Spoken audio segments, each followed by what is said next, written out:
Fala galera do meu canal, tudo bem com vocês? Sejam muito bem-vindos para mais um vídeo.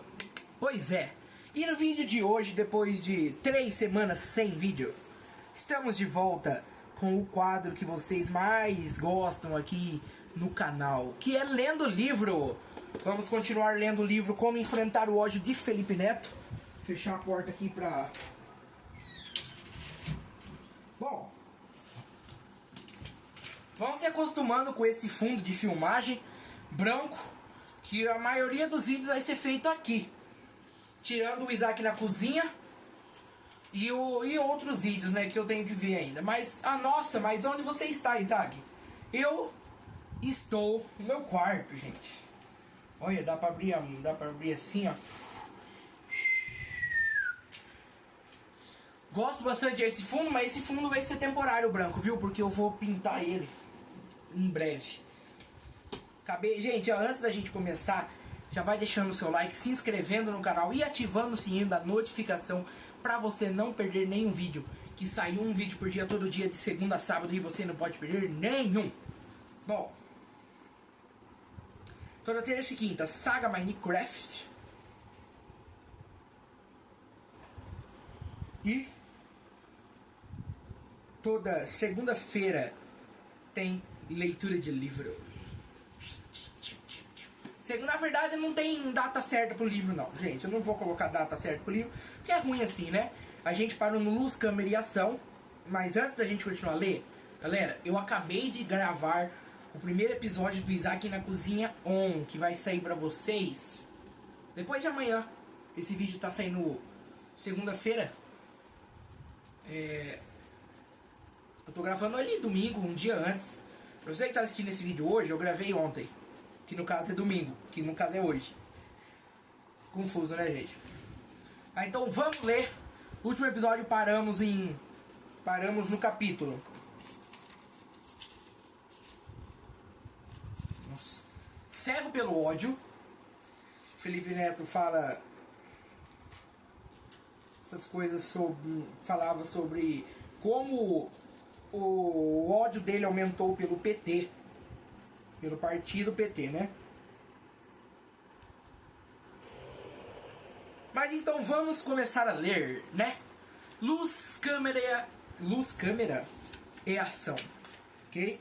A gente vai ler hoje um livro que é a Ascensão do Ódio Brasileiro.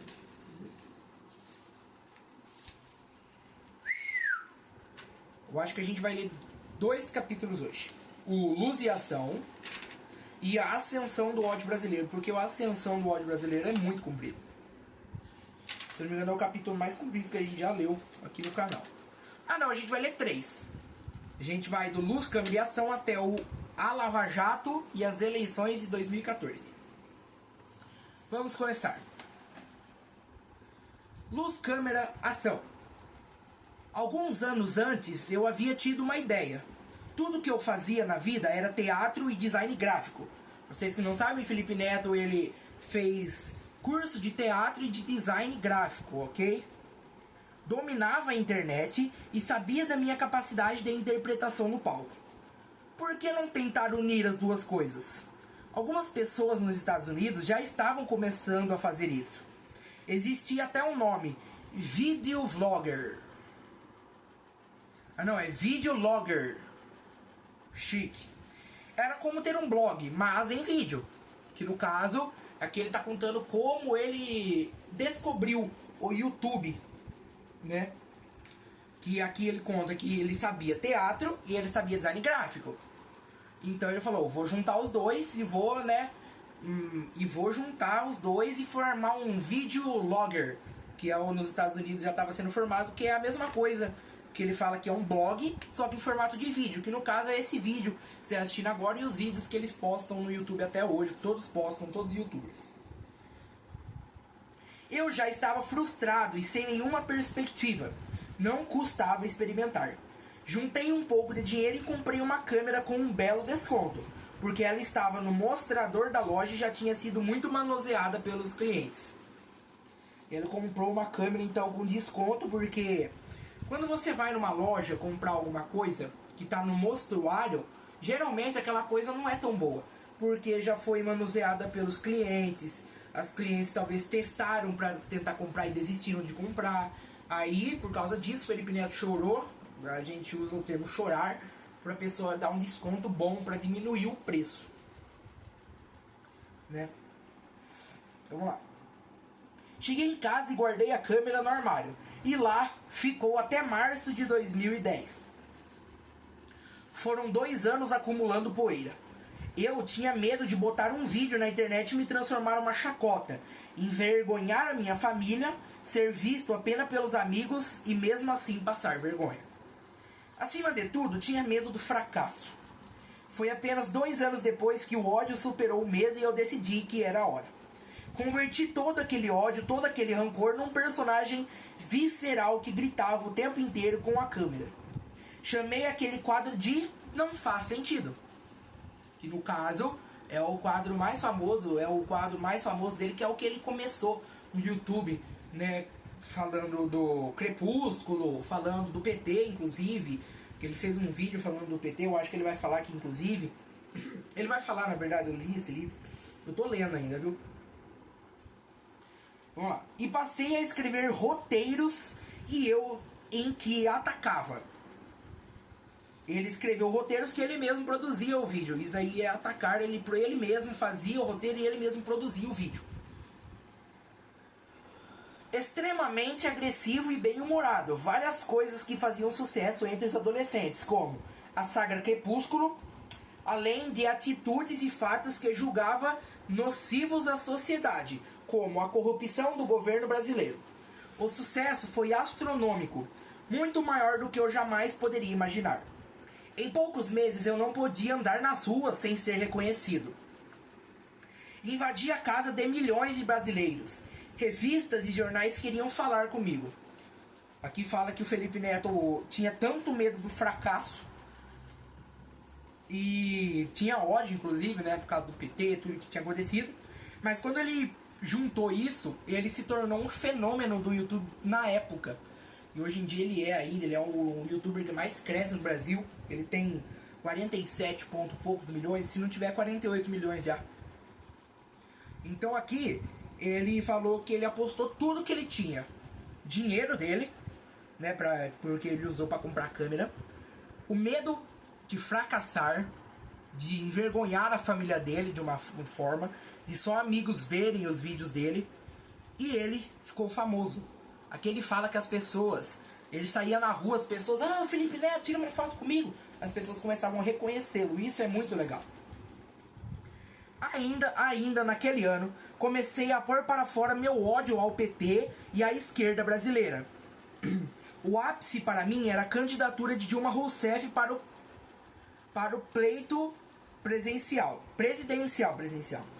O ápice para mim era a candidatura da Dilma Rousseff para o pleito presidencial, que eu e meu tio entendíamos como uma artimanha de Lula para se manter no poder. O que o Felipe Neto conta que o tio dele implantou na cabeça dele que o PT era ruim e que a esquerda, né, não o PT, pelo amor de Deus, a esquerda era a parte ruim do negócio, de tudo, especificamente o PT, e o lado bom era o PL, que no caso é direita, que era a direita do PL. E aqui eles falam que, né, o tio do Felipe Neto e o Felipe Neto achavam que o Lula, ele tinha feito comprou assim, ó, com a Dilma, para ele se manter um poder indiretamente, porque dos dois são do PT. Se a Dilma Rousseff entrasse no poder, o Lula ia continuar também no poder. Então o Felipe Neto e o tio dele achavam isso. Lembrando que, gente, que nos vídeos eu não favoreço nenhum partido. Eu não quero me envolver com coisa de política com 15 anos de idade. Eu sei que ano que vem eu já vou poder votar, já vou ter a minha opinião própria sobre o voto, mas no vídeo para o YouTube eu não quero me envolver com essa parte de política, entendeu? Então saibam, eu não favoreço ninguém, eu só estou lendo informações que está no livro. E eu explico para vocês informações com base do que eu tiro do texto, ok? Porque uma coisa é eu vir aqui ler para você, acabou a informação. A outra coisa é vir aqui, eu leio e explico pra vocês pra ficar mais fácil de compreender, tá bom? Então, lembrando, eu não favoreço ninguém. Antes das eleições, gravei um vídeo que eu condenei todos os candidatos, mas chamei Dilma Rousseff de terrorista, aludindo ao período em que ela militou em organizações armadas durante a ditadura militar. Embora eu não quisesse apoiar ninguém, ficou claro para quem assistiu ao vídeo que meu ódio era reservado a ela em especial, a Dilma Rousseff. Ele não, que nem no vídeo lá que ele postou falando da Dilma do PT, né, explanando o ódio dele pelo PT no vídeo, ele não especifica quem ele prefere, dando opinião, mas pelas informações que ele deu da Dilma, do Lula e do PT, deu muito na cara que ele odiava, e em específico a Dilma em específico. Entendeu? Vamos lá. O canal deslanchou. Comecei a faturar e assinei contratos publicitários, abrindo portas inéditas no Brasil. Fui o primeiro criador do YouTube a fechar uma publicidade em vídeo, na época para uma marca de chicletes. Olha que legal, não sabia disso. Também fui o primeiro a atingir 1 milhão de inscritos e a faturar valores mais relevantes com a monetização da plataforma, no caso do YouTube.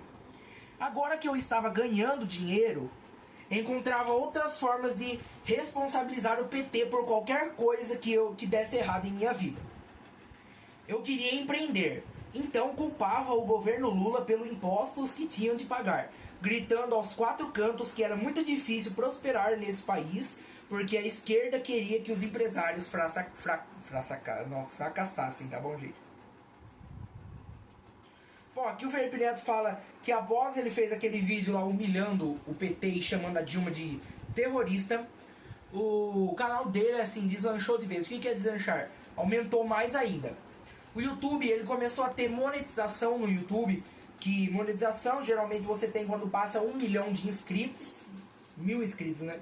Você começa a ter um... E ele foi o primeiro canal a bater 1 milhão de inscritos no YouTube, e foi o primeiro canal a fechar uma publicidade, né, uma propaganda em vídeo, vamos falar assim.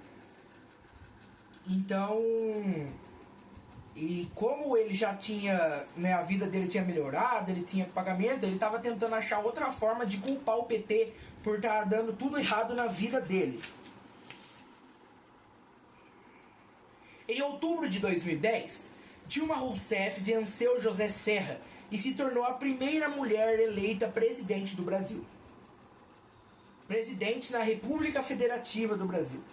Lamentei o resultado publicamente, mas não tive muito tempo para focar nisso, porque minha vida havia virado de cabeça para baixo.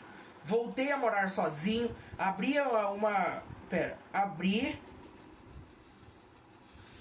minha própria empresa de conteúdo no YouTube, a Parafernália. Gente, Parafernália é famosa. E prosperei bastante.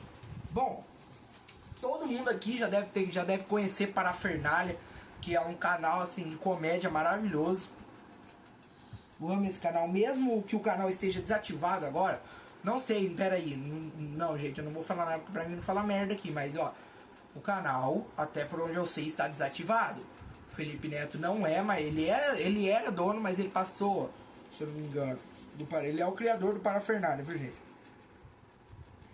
Focada em criação de vídeos de humor, a Parafernália se tornou o primeiro canal brasileiro a atingir 2 milhões de inscritos. Então o Parafernália superou os inscritos do Felipe Neto, ultrapassando o meu canal pessoal. Acabei de falar o que ele falou no livro. Nossa, gente, tem uma mancha aqui no celular me incomodando. Ai, pera. Nossa, pera. Isso. Em 2013, 3 anos depois da Dilma ter ganhado as eleições... Pera, aqui a câmera aqui. Isso. Enquanto mapeava oportunidades de negócio no entretenimento brasileiro, conheci o modelo norte-americano de monetização no YouTube, o Multi-Channel Network, o MCN.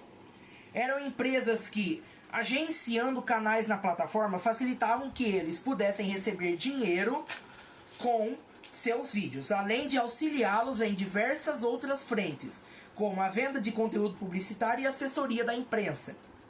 Aos 25 anos, foi até Los Angeles para uma reunião com a board executivo da gigantesca Marker Studios, que acabara de receber um robusto aporte de investimentos.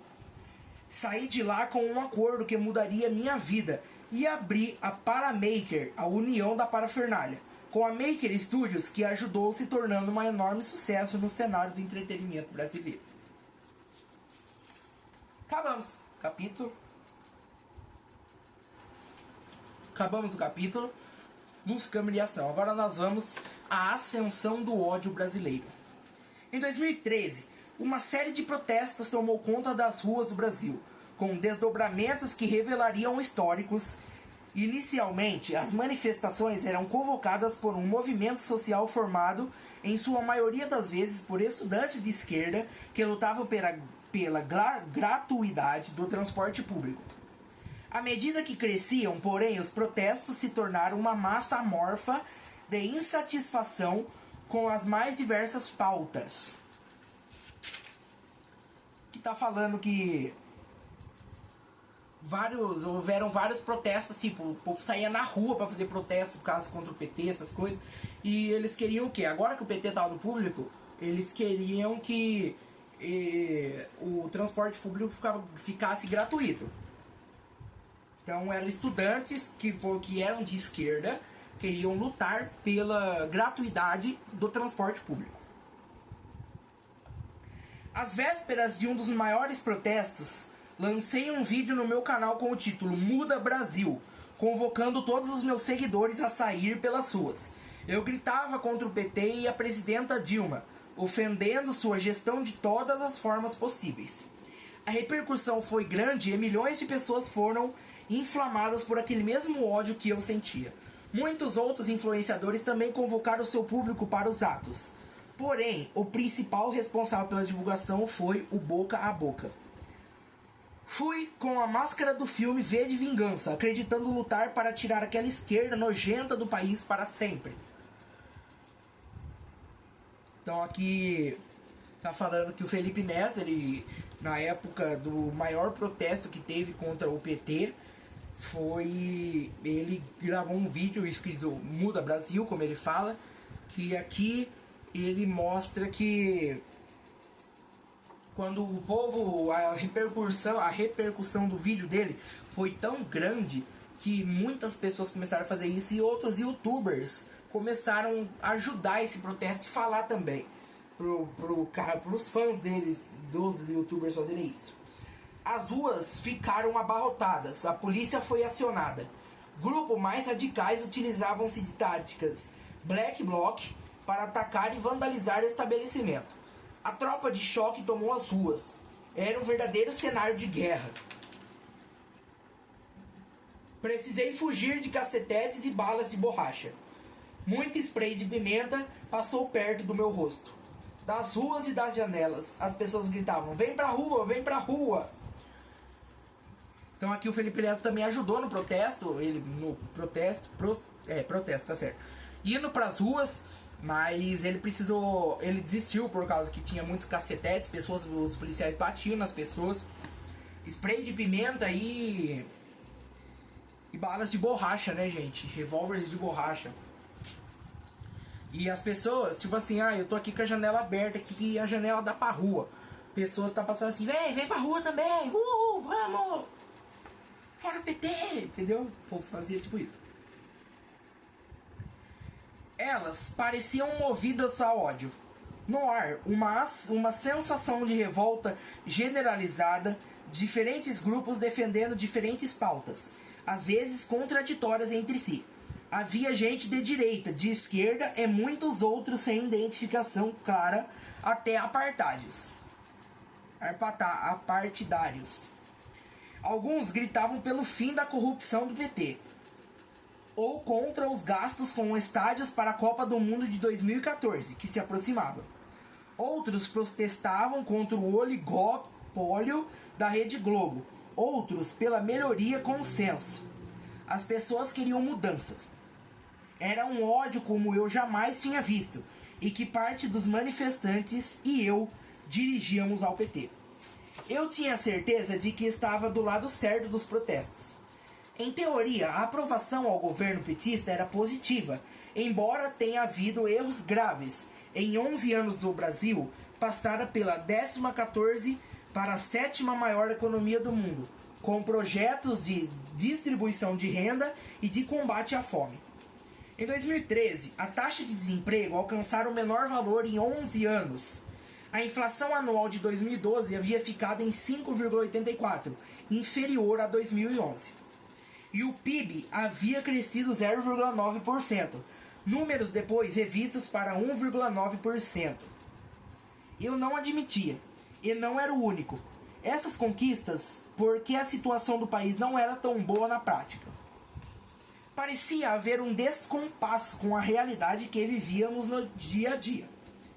Eu e milhões de brasileiros insatisfeitos julgávamos que a qualidade dos serviços públicos não acompanhara o aumento de renda e que a classe política parecia acomodada. Notícias sobre a corrupção pipocavam.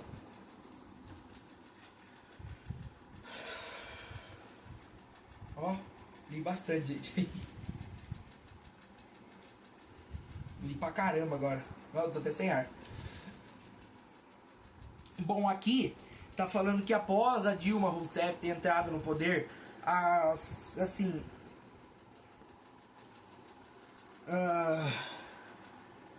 taxa de desemprego ela atingiu o menor valor em 11 anos, desde que antes da Dilma entrar. O PIB aumentou, isso é bom, ou não, depende. Então aqui o Felipe Neto ele tava falando mal do PT, mas aqui ele começou aqui vai começar uma coisa que o Felipe Neto teve muito, que é dúvida. Porque o Felipe Neto sempre foi... Olha, gente, tô com uma sombra bem estranha assim no meu olho, ele fica assim. O Felipe Neto ele sempre foi cegado por um ódio tremendo por conta do PT e por conta do tio dele que colocou isso na cabeça dele. E agora ele vai começar a ter uma dúvida. Será que realmente o PT era tão mal quanto eu imaginava? Ele vai falar aqui, vocês vão ver. Qualquer conquista positiva do governo eu atribuía à sorte, sobretudo a descoberta de mais petróleo. Quando era confrontado com algum feito extraordinário do PT, como os programas de inclusão que ofereciam a milhões de jovens pobres a oportunidade de seguir um curso superior, eu respondia com um bordão que havia aprendido na direita. Aham, tá bom, mas quem paga essa conta? Ou pior, de que adianta colocar os jovens na universidade se é a gente que tem que pagar? Meu Deus do céu. O bordão que ele fala aqui. Tudo que a população pede ao governo é saúde e educação. Como eu poderia retrucar aquela pergunta? Eram questionamentos totalmente equivocados. Mas esse é o método da direita. Quando o governo faz algo que beneficia o povo, gritam: mas quem paga a conta? É sempre igual. Tampouco ajudava nessa dinâmica a pressão da elite econômica. Não é segredo que mais de 60% de toda a riqueza do país se concentrava na mão de 1% da população. Ou seja, sobra menos de 40% para compartilhar entre os 99,9% restantes. Ai meu Deus, fechou a página. Gente, eu vou ali pegar um copo de água fresco pra mim e eu já volto, porque eu tô com sede. Voltei.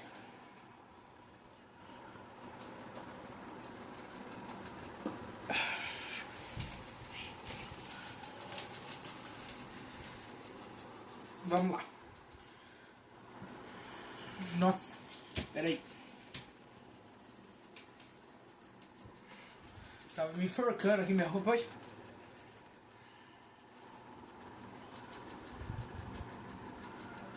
Continuando. Apesar de Lula ter feito o máximo para agradar os banqueiros e bilionários do país, o mesmo não podia ser dito de Dilma, que era muito mais linha dura e tinha infinitamente menos jogos de cintura. Mas a presidenta era combativa, não levava desaforo para casa. E, segundo pessoas queridas que conheci anos depois e integraram o governo dela, absolutamente incorruptável.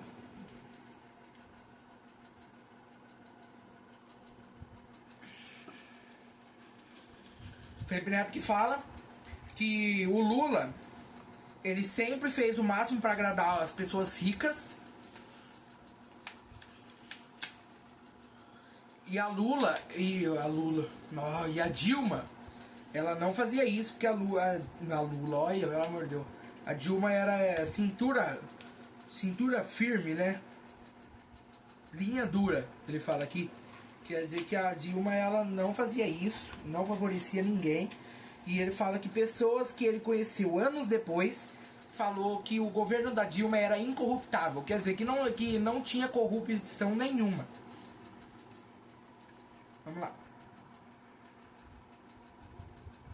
Muitos defendem que o Lula foi o maior presidente da nossa história, juntamente por sua habilidade política de operar em consonância com a oposição. E o grupo 1% mais rico, valendo-se desse poder político para criar os cronogramas sociais que mudaram o país. Contudo, essa manobra foi interpretada por outros tantos como corrupção. Tipo, fazer vista grossa para crimes praticados ou fechar alianças com poderosos políticos sabiamente corruptos. Por tudo que apurei, Dilma não tinha essa característica. Não tolerava, não fazia vista grossa, não permitia, ou pelo menos tentava ser assim a maior parte do tempo.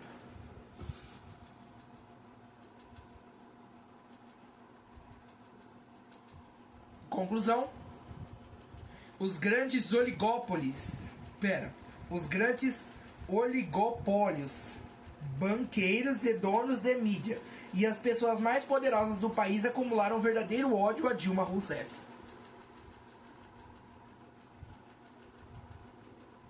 Bom, aqui fala que pelo simples motivo da Dilma não favorecer os ricos, como fala que o Lula favorecia, o fato da Dilma ela não favorecer essas pessoas, esse 1% de pessoas ricas no Brasil, milionárias, banqueiros, essas pessoas pegaram um ódio dela por causa disso. E por anos atacaram o PT de todas as formas possíveis, moldando a opinião pública por meio do noticiário, sempre destacando tudo de negativo. Opinião pública por meio do noticiário. Tá bom, já li de novo. Repetidamente o tempo inteiro. Se a passagem do metrô aumentava, era culpa do PT. Se havia crise internacional, a culpa é do PT. Se caísse um avião, a culpa seria toda do PT. Ora, sua mãe faleceu, se o PT não estivesse no poder, o hospital público seria muito melhor e jamais isso teria acontecido. Aliás, também era culpa do PT que não houvesse hospitais em número suficiente. Isso porque o partido havia decidido gastar em obras de estádios para a Copa do Mundo de 2014.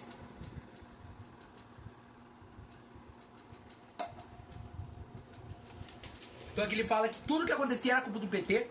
Não importa se fez isso, se você fez aquilo ou se não fez. Era culpa do PT.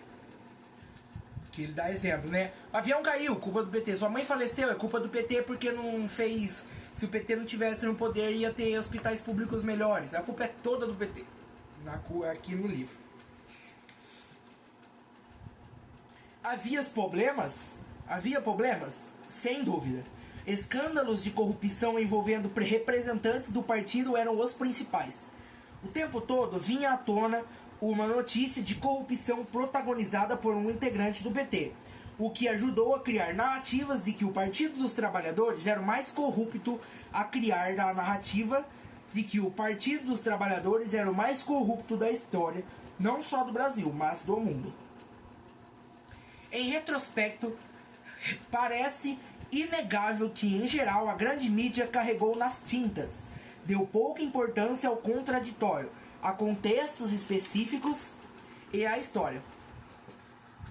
Forjou uma narrativa maniqueísta que, ao demonizar o PT se mostraria bastante perniciosa para a política brasileira. Para a sorte dessa turma da direita e azar do povo brasileiro, Dilma também cometeu graves erros, sobretudo no fim do seu primeiro mandato e início do segundo, afundando o país numa grave crise econômica. Era o que faltava para cristalizar o ódio da parcela da população, que manifestava cansaço com instituições políticas vigiantes, aí uma frustração generalizada. Gente, antes da gente continuar, vocês sabem por que a Dilma saiu do poder? Sabe? Deixa aí nos comentários. Talvez fale nesse vídeo ainda. Deixa eu ver aqui, ó.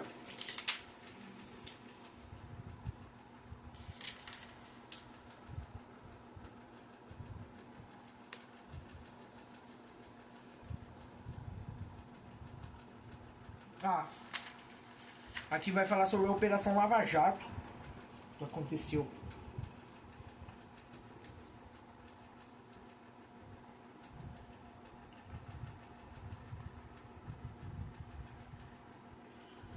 Aconteceu o impeachment. Impeachment, o povo, inclusive, o impeachment é quando o presidente ou a presidenta, no caso da Dilma, faz uma coisa muito grave, que é tipo, afoga o país numa poça de bosta.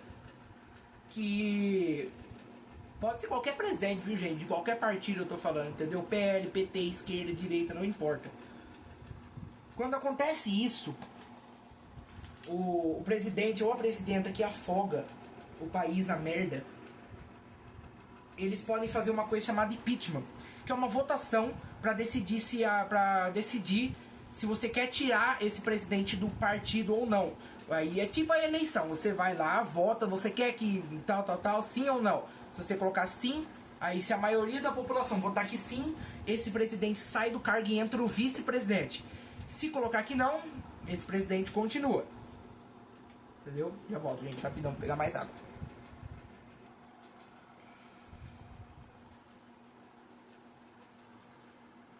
Partiu, continua a ler. E lá vai eu me enforcar de novo com essa camiseta, Jesus.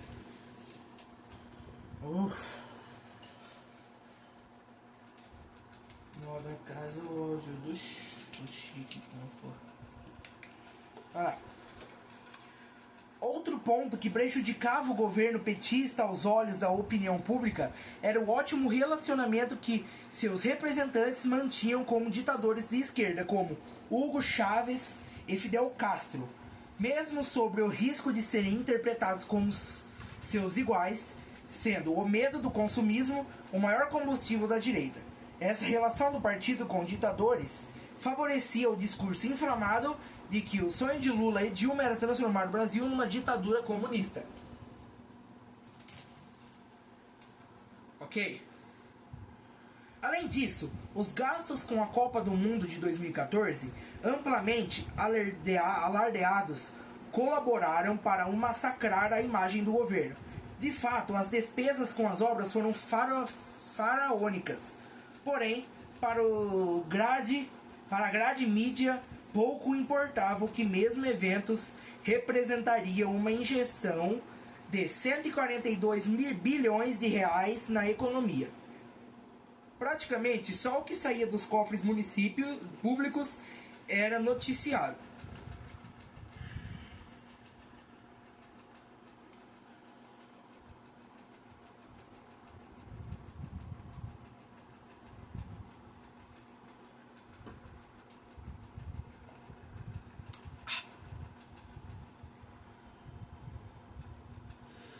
Não quero atacar nem questionar o papel da imprensa, que trabalha jogando a luz no que se desconhece ou é escuso. Sobretudo, quando o assunto é de interesse de toda a sociedade. Depois do que vivemos nos últimos anos, ficou mais do que provado que a existência de uma imprensa livre é essencial para a democracia, e devemos continuar lutando por ela. Por outro lado, ela não estava isenta de críticas. Hoje, é possível ver que a mídia não atuou com imparcialidade ao noticiar os acontecimentos.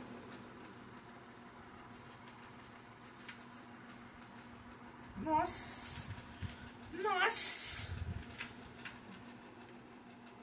O mesmo ocorreu na época da corrupção das empreiteiras. Imprensa de construção como a Odebrecht, que todo mundo sabia que funcionava como uma máfia. A ruidosa cobertura dada às negociatas ligava a governo petistas. Essa máfia, porém, não era uma novidade. Ela havia sugerido décadas antes, durante a ditadura militar. O que fala aqui?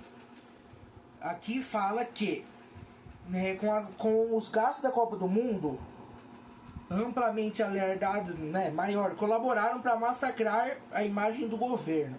De fato, as despesas com ônibus foram faraônicas. Que fala que aqui fala que foi muito alto as despesas das contas que foram usadas para, né, como fala, para reformar os estádios para a Copa do Mundo. Fala que teve valores faraônicos. E teve uma injeção de 142 bilhões de reais na economia. Bom, não sei, talvez. Depende. Vamos lá.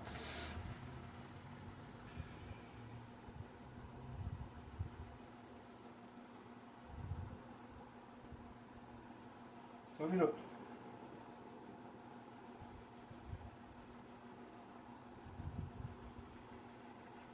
Por outro lado, ela não é isenta de críticas. Hoje é possível ver que a mídia não atuou com imparcialidade ao noticiar os acontecimentos. Ok.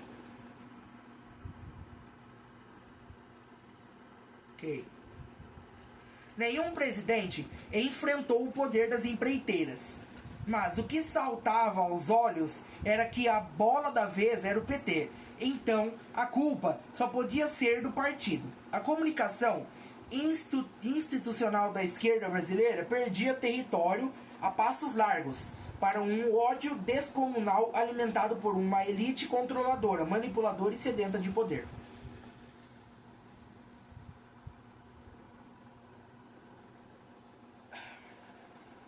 Em 2013, fui às ruas tomado de um ódio que jamais sentira na vida. Esse mesmo ódio parecia ter estimulado outras pessoas que, em geral, não se envolviam em manifestações públicas. Era o germe do renascimento da extrema-direita brasileira, mas poucos conseguiam vislumbrar essa gestação. Havia quem pedisse a morte de Lula e Dilma, quem gritasse que a esquerda era o câncer do mundo e iria transformar o Brasil numa ditadura comunista. Faixas pediam intervenção militar. Não, com essa reivindicação eu não conseguia concordar. Sempre fui opositor ferrenho a qualquer tipo de ditadura. Jamais, sobre nenhuma hipótese, me alinharia a um golpe militar. E se pessoas de direita eram a favor, será que eu era mesmo de direita? Naquele cenário de puro ódio, uma dúvida se instalou na minha cabeça. Lá, lembra que eu falei pra vocês a dúvida? O que eu era afinal? Esquerda ou que era da direita? Onde eu estava nessa polarização? Será que eu entendia mesmo de política do que eu estava acontecendo com a minha volta? Bem, ali tudo ficou claro. A resposta era obviamente não.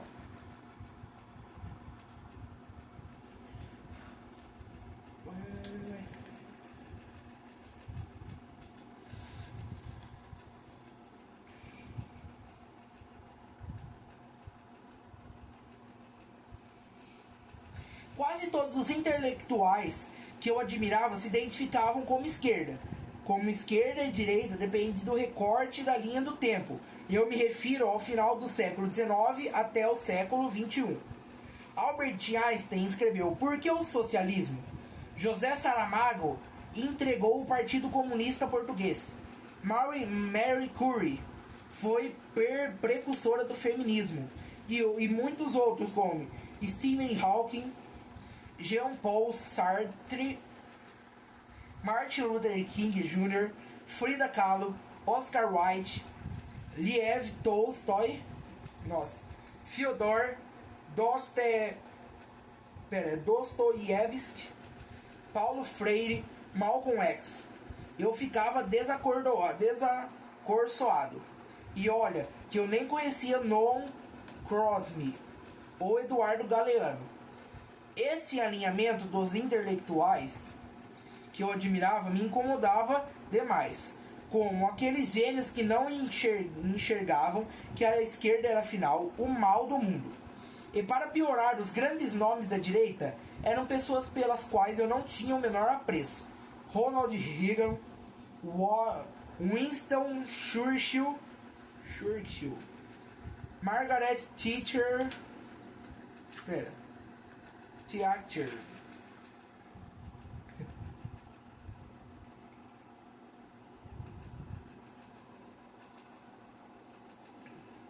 Sempre que se condenava a esquerda, vinham à baila as ditaduras para justificar o lado sombrio da força. Hugo Chávez, Fidel Castro, Nicolás Maduro e José Stalin. Nesses momentos eu me sentia manipulado, uma vez que a direita tinha dado ao mundo ditadores como Augusto Pinochet no Chile, Jorge Rafael Videla na Argentina, Gregório Álvares no Uruguai, Alfredo Stroessner no Paraguai, Alberto Fujimori no Peru, toda a ditadura militar no Brasil. Eu ainda não tinha lido As Veias Abertas da América Latina. Tudo isso sem considerar Hitler, Franco e Mussolini. Hitler, dono do partido nazista, Mussolini, do...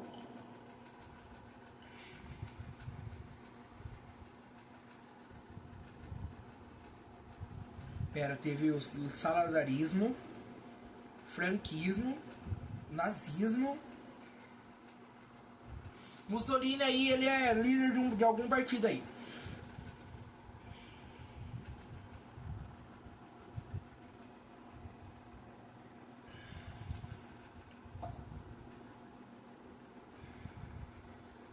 O que aquilo me dizia de maneira clara era que os extremos não me agradavam. Por absoluto repúdio a qualquer regime antidemocrático, eu não era capaz de experimentar nenhum grau de admiração pela extrema-direita ou pela chamada extrema-esquerda. O problema era que, a vida inteira, eu havia acreditado que só existia uma esquerda, extrema, radical, e pelo visto aquilo também não era verdade.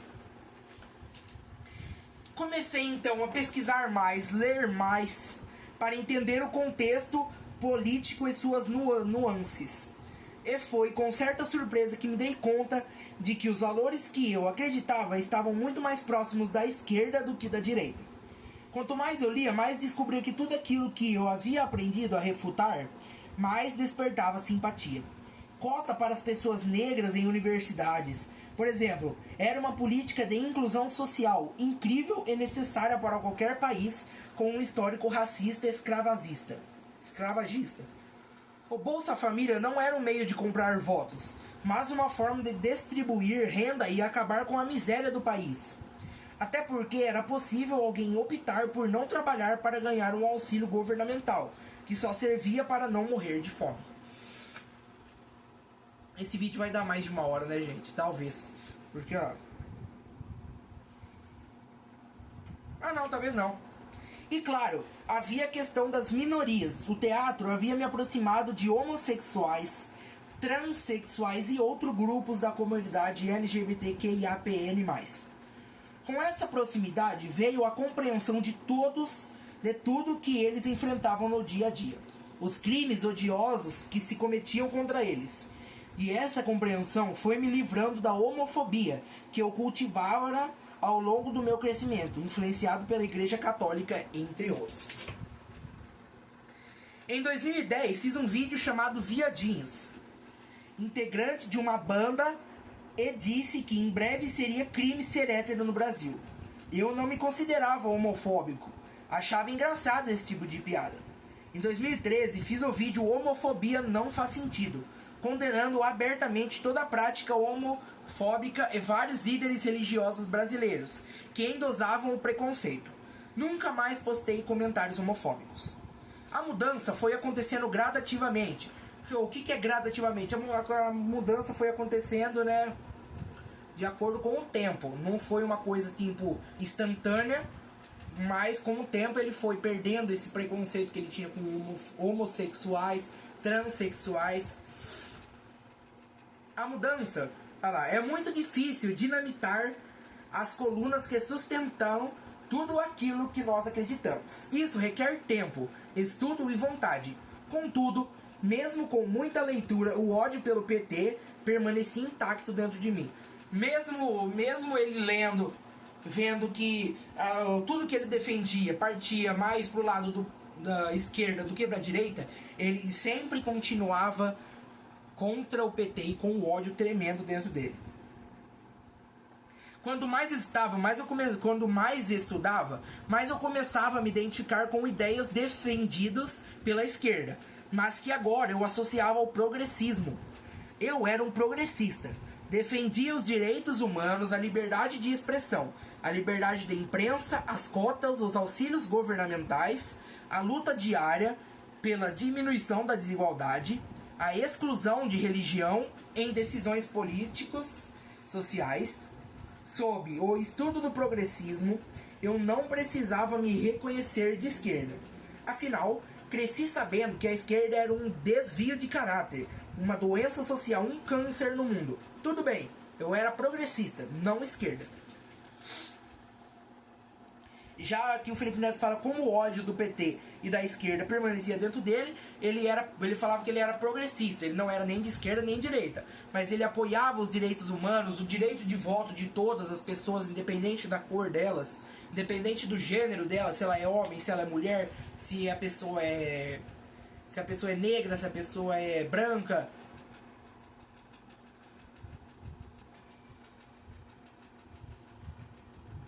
Em oposição aos progressistas estão os conservadores, que defendem a tradição.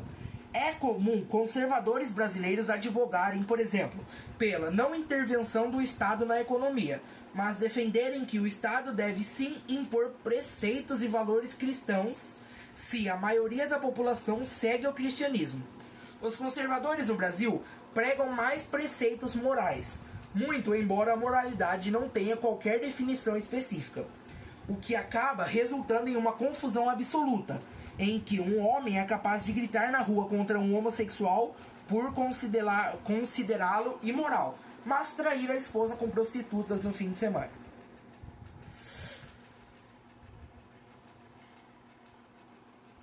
Só deixa eu ver um negócio aqui, gente.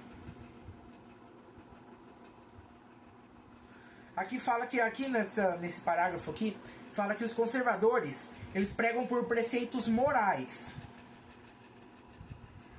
Muito embora a moralidade não tenha qualquer tipo de definição específica. Ó, eles lutam pelos preceitos morais, mas não tem uma definição específica para qual preceito ele luta, né?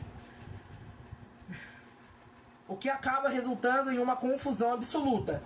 Que o homem ele é capaz de gritar na rua contra um homossexual, mas ele no final de semana ele trai a esposa dele como uma prostituta.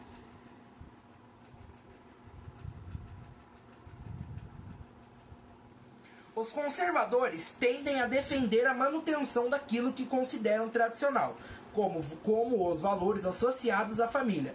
Defendem os costumes e as convenções sociais.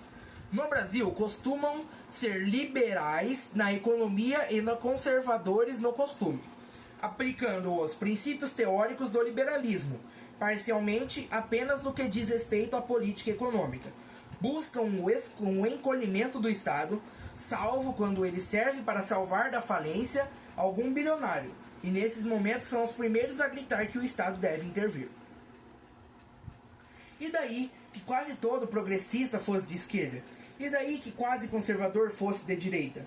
Eu não, eu sou progressista, me justificava. As manifestações de 2013 me fizeram descobrir esse valor dentro de mim, mas para a sociedade serviram para uma coisa muito pior.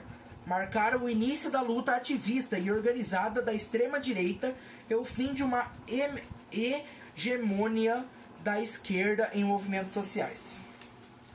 O tempo foi passando e eu seguia estudando os valores unitários e necessários do progressismo. Lendo e pesquisando, descobri algumas mentiras em que acreditava desde criança. A falácia, por exemplo, de que bandido bom é bandido morto, bandido bom é bandido morto. A literatura, desde romances como Crime e Castigo, de, não sei, Dostoiévski, até um tratado filosófico com Vigiar e Punir, de Michael Foucault, foi fundamental para pôr abaixo essas várias outras concepções. Embora essas obras não abarcassem questões estranhadas no sistema penitenciário brasileiro, como o racismo estrutural, na época elas me ajudaram a entender que era meu tio que estava muito, mas muito errado. Punir não era a solução, para nada. Era apenas um paliativo para lidar com uma sintoma social.